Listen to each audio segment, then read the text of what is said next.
Hi guys, I'm Kasha. Welcome to my channel, to my bookland, and to my coffee times. As you can probably hear by my voice, I'm sick every time, and I swear, every time I go to London, I get sick. If I go to Birmingham, it's fine. If I go to London, I get sick. Every time. I don't even know what to wear anymore. I don't even know what to do anymore. But every freaking time I get sick. However, I wanted to post this video today because it is all the new releases for the month of August that I would like to talk to you about. Of course, it's not all of them. There are many book releases, but I always put together a little list with some that have been on my radar or that I've heard people talking about, and this video is some cool August book releases. I am going to try to make it quick and sweet because talking too much hurts my throat, so let's go and check some of those books. Also, I just flew back yesterday night, and I don't know about you guys, but every time I'm in a flight, the moment it starts to go down again, my ears go through a lot of pain and I still cannot hear properly, so I'm like half deaf right now. So good times. It's coffee time.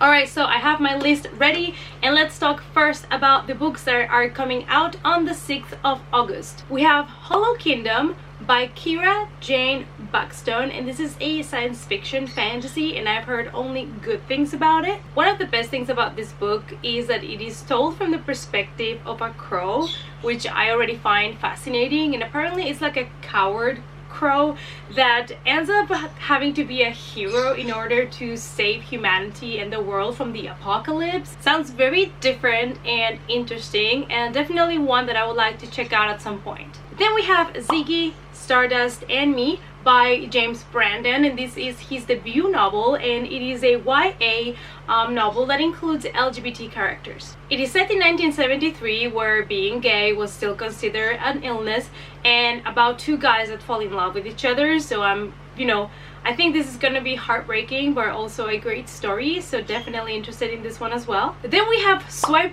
Right for Murder by Derek Millman. It's definitely one that I'm really interested about. This is a YA mystery thriller that includes LGBT characters. So we follow this guy that is in New York, and he uses this app because he doesn't want to be alone. He just wants to have a hookup, and he ends up in a hotel room with a dead body and a flash drive and a case of like stolen identity or something like this. And basically it sounds just so interesting and fun at the same time, but it also, it's like a mystery thriller, so I'm super excited for this one. Then we have Sea Witch Rising by Sarah Henning, and this is actually the sequel to Sea Witch. It is a YA fantasy retelling, and all that I remember from the plot of Sea Witch is that it is about this girl that lost her best friend Anna because she drowned, and then one day on the midst of the sea she thinks that she has seen her, and of course it involves mermaids. And this has been recommended to me, the book Sea Witch, and I'm definitely excited to try it out because I do love fantasy retellings of Disney tales, and the covers are stunning. Also the second book, the cover is stunning, as you can see, so definitely one of those that I always say I gotta read, but I still have not got to it.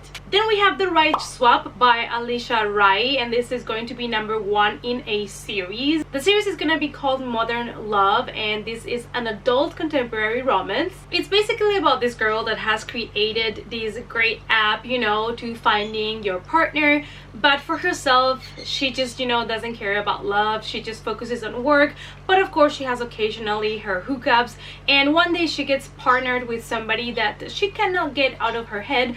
So it's just going to be a nice romance, I hope, and I think I'm gonna be reading this one for the month of August since Amazon has the ebook available, so I think I'll pick this one up for my summer holidays. We also have Let's Call It Doomsday by Katie Henry, and this is going to be a YA contemporary that includes mental health, specifically anxiety, so I'm really excited to read this one because anxiety is something that I got sometimes. I'm not really somebody that struggles with it as much, but I can relate to the people that suffer from anxiety, and it is a real thing, and I am super excited to see the representation in this book.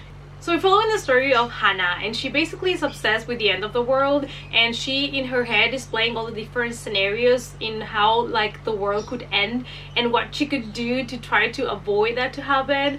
And also we see her talking to her therapist about it and telling him that she knows how the world is gonna end. So I am super excited about this one. We're moving to the 8th of August, and we have The Turn of the Key by Ruth Ware, and this is an adult mystery thriller. We're following the story of Rowan, and she was looking for a job, and she found this perfect nanny position in this luxurious house and the family that looks picture perfect. But then suddenly there is the death of a child, and she finds herself waiting for a trial for murder. And did she do it? What happened? Ruth Ware is an author that I've always been wanting to try, but I never have yet. So if you have any recommendation which of her books I should start as my first Ruth Ware book, let me know down below. On the 20th of August, we have The Revolution of Bertie Randolph by Brady Colbert, and this is going to be a YA contemporary. This year I read Little and Lion by the same author, and I really loved it, and I still want to read Finding Yvonne, her second novel. So I'm really excited about this one as well, also because the plot sounds amazing. So we're following the story of Bertie, and she wants to be the perfect daughter, so she's trying to adapt to what her parents want for her, and she's doing all the decisions that basically her parents want her to take, until she falls in love with somebody she shouldn't, and you know, all the complications that comes with that. So Brady Colbert always talks in her books in a way that you can super relate to the characters, no matter what their situation is, if you share it or not. So I really love her writing because of that, because you can connect with the characters so much. So I am super excited about this one. On the 22nd of August, we have Slasher Crasher by David Nora, and this is an adult horror, and I'm really excited about it. It is a debut novel, and it's supposed to be gory, so I'm here for it. We are in Halloween, so this book is going to be perfect for the Halloween season. So we are in Halloween, and Nick escapes a mental institution that he was for 5 years after he killed his babysitter's boyfriend. And so he's back on the loose, and he encounters all types of monsters and people, and I'm so excited for this, man. I'm so down for it. I think I'm gonna put this one directly into my October TBR, because I'm excited to read something new from the horror genre, and this is a debut novel, so I really want to see how it is. So these are 9 books that I'm excited about. They're coming in the month of August. It's only 9. I know it's not many. Normally I include many more, but I thought I would keep it this time to only the ones that are really more kind of in my direct radar, to make this video not so long. But let me know down below if you'd rather have like way more recommendations, or if you would like me just to focus on the ones that I'm more interested in. And let me know also down below if you're excited about any of these releases, or if you know of any release that's coming out in the month of August that I might be interested in because I might have missed it. Let me know on the comments down below. Thanks so much for watching, you guys. I hope that you enjoyed this coffee time. Please remember to give it a thumbs up for support.